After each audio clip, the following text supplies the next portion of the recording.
எங்கடா இருக்க? நீ ஏன் வீட்டுக்கு போகாத, இங்க அப்பா வீட்டில் இருக்கேன். நான் அப்பா வீட்டில்.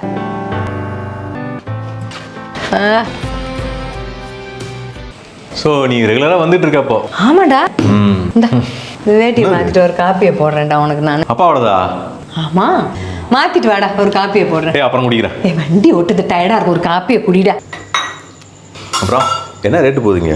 என்ன கேட்குறேன்? அந்த வீட்டில் வேலை செஞ்சுட்டு இங்கே வந்து வேலை செஞ்சுட்டு இது தேவையா? என்னடா பசங்க நல்லா செட்டில் ஆயிருக்கு, அழகாக நீங்களும் மாமாவும் சூப்பராக ஜாலியாக என்ஜாய் பண்ணிக்கலாம். அதை விட்டுட்டு பழசை கட்டிட்டு நான் வாங்கிட்டு இருக்கேன். எது பழசு? இதுதான் டக்குன்னு முடிச்சு விட்டுட்டு ஆளுக்கு ஒரு வீட்டை வச்சுட்டோம்னா வேலை முடிஞ்சுது.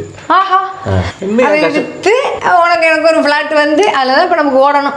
காக்கா நான் அப்படி சொல்ல, நீ ஏன் அப்படி புரிஞ்சுக்கிறேன்? என் ரூம் எப்படி இருக்கு? சிஸ்டம் இன்னும் வச்சிருக்கீங்களா? அது மவுஸ் பேடை மாற்றலை பாரு, நீ யூஸ் பண்ணது. அது உந்துன்னா யாரும் தொடக்கூடாது அவரு. அதை பாரு, அது என்ன சொல்லு? நான் 6வது படிக்கிறப்பாங்க. ஆமாம், அது அப்பாக்கு அதான் உலக கோப்பை. ப்ராஜெக்ட் பேரில் அவ்வளோ படித்தான் என் பையன் பாரு.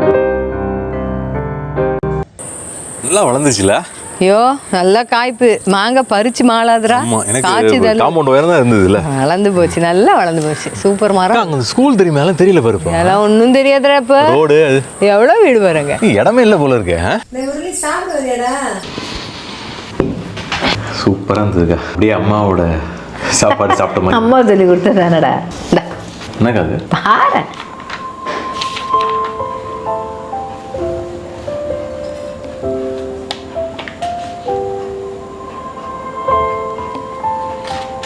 மாதம் அனுப்பும் இல்லைடா பணம். 5 காசு எடுக்க மாட்டாருடா. அதில் எல்லாத்தையும் எஃப்டி ஆக்கி நாமினி ஒன்று தான் போட்டிருக்காரு. பாரு, முத்தா எழுதியிருக்காரு பாரு. தலைமாட்டிலே இருக்கணும் அந்த டைரி. எடுத்து பார்க்கணும். வரும் பார்த்தியடா. நீ வாங்கினது, நீ படித்தது, நீ போட்ட குப்பை, அதை அவர் குப்பையாகவே பார்க்கலடா. மியூசியம் மாதிரி அவருக்கு.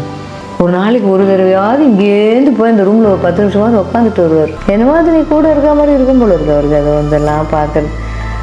ஒரு நாள் கூட இதெல்லாம் இடத்தடைச்சிக்கிட்டு இருக்கு, தூக்கி போட்டுன்னு அவர் சொன்னதே இல்லைடா. எல்லாத்தையும் வச்சுப்பாரு அவர்.